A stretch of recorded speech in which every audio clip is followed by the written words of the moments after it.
Gente, agora vamos passar para um outro tema que é muito importante para você que é do Ceará, mas também para os moradores de outros, né, estados próximos aqui do Nordeste, também a Bahia está numa situação muito complicada lá.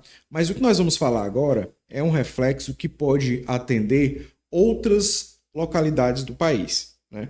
Existe uma localidade aqui chamada Uiraponga, é um distrito de Morada Nova, que fica a cerca de 150 quilômetros de Fortaleza. Estamos falando aqui de Fortaleza, você que está nos acompanhando em todo o mundo por meio do YouTube e do Facebook, que virou uma cidade fantasma. Então, eram mais de 2.000 pessoas ou famílias? Acho que pessoas, né? 2.000 pessoas que viviam em Uiraponga, né? E elas foram expulsas desde julho deste ano, de 2025. Existem imagens na internet, convido você que está nos assistindo a procurar conteúdo sobre isso no YouTube, tem várias reportagens, virou tema nacional, virou tema internacional. Por quê? Fala-se muito do PL da denominação das facções criminosas passarem a ser como grupos terroristas, mas o principal argumento dos governistas é que elas não exercem uma função ideológica.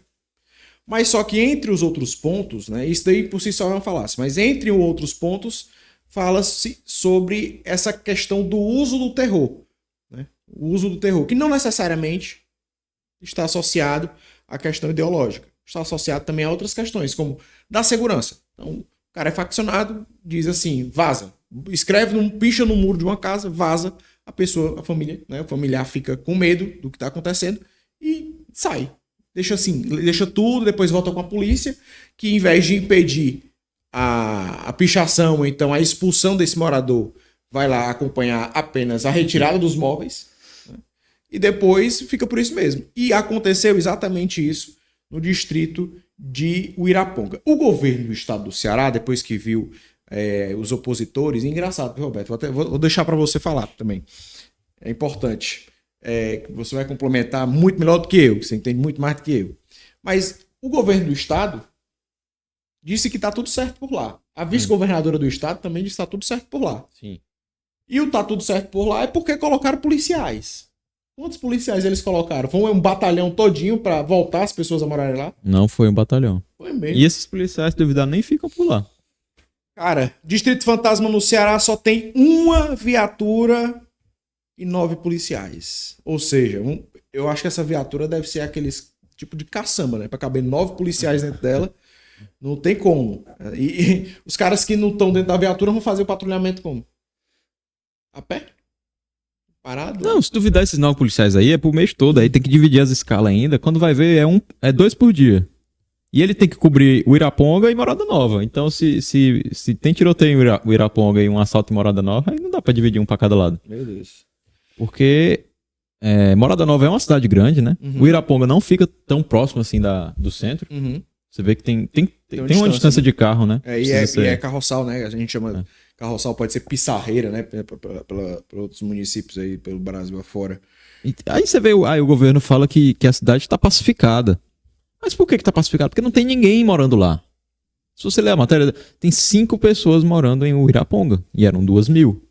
É lógico que deve estar uma paz terrível lá, porque todo mundo foi embora. Nem barulho tem lá. Verdade. Entendeu?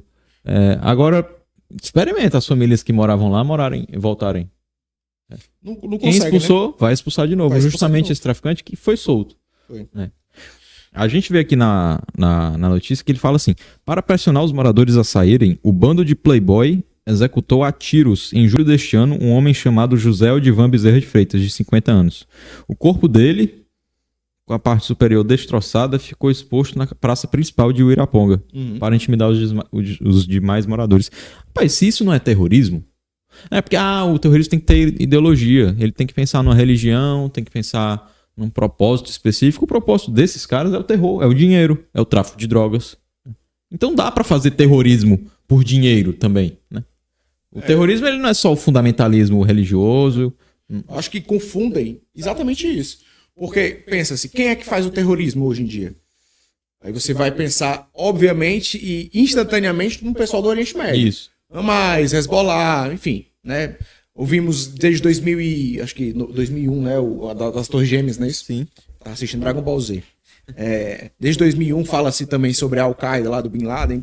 Estão associando a isso. Mas só que o que nós estamos vendo aqui, meu Deus, qual cearense hoje está tranquilo dentro de sua residência? Eu não estou falando fora não, porque fora eu já aprendi que a gente só está seguro dentro de casa. Mas qual cearense hoje está seguro dentro de sua residência? Talvez os mais privilegiados que consigam morar em condomínios, né? Ou então alguns empreendimentos que possuem Segurança né? altíssima. Aí é outra história. É outra história. Mas como diz o Raí, né? Ele fala, o fortalezense comum, o cidadão comum, ele padece dessa segurança que não chega. É uma insegurança que você não sabe hoje. Se você vai chegar em casa e vai ter um recadinho carinhoso dizendo que você tem 24 horas para deixar a sua E residência. a gente fala de vários tipos de insegurança, né? Tem essa insegurança que é a da facção, que é uma coisa sistemática, estrutural, ou seja, tem um grupo que atua aqui e se esse grupo quiser que essas famílias saiam, vão ter que sair. Essa é a insegurança causada pelas facções.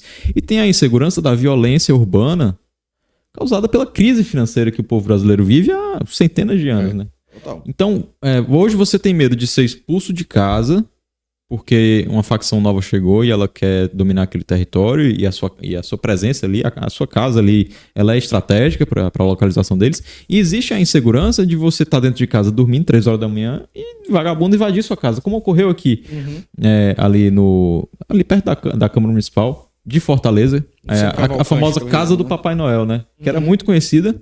E os idosos dessa casa foram mortos. E não foi um crime premeditado contra eles. Foi um crime patrimonial. Invadiram para roubar e amordaçaram os idosos e mataram. Então, não é que a gente está vivendo uma guerra urbana, mas é só quem é envolvido que está se dando mal, não. Pô.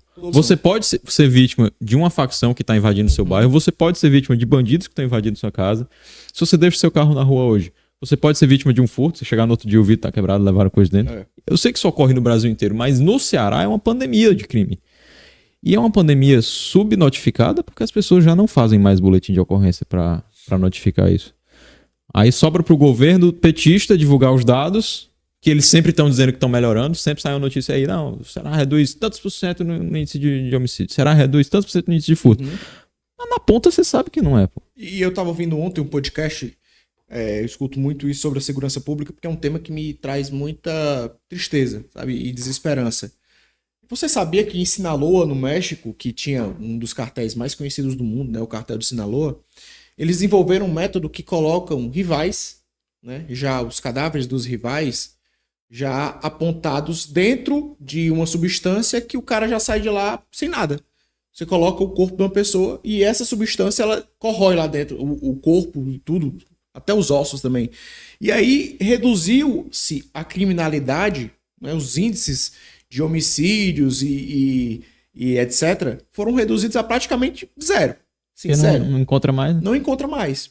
Ao passo que o número de desaparecidos explodiu. Porque você não tem como mais comprovar que aquela pessoa desaparecida ela foi assassinada ou então aconteceu algo com ela. E se duvidar, tem esquerdista lá na Lua, no México, comemorando, dizendo, ó, tá caindo os homicídios aí, parabéns pro nosso governo aqui que tá caindo.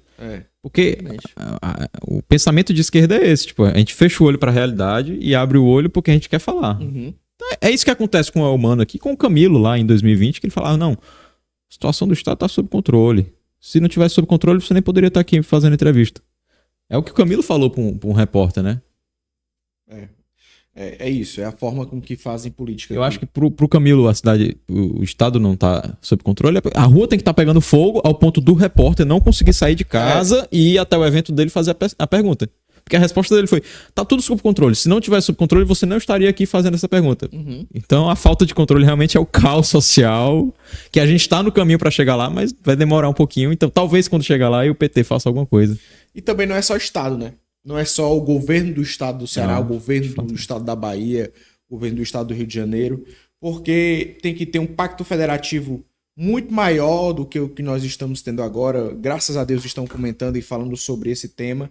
Eu espero que não seja só por conta da operação no Rio de Janeiro, mas a gente sabe que nós conhecemos o país que nós vivemos, sabemos que é difícil.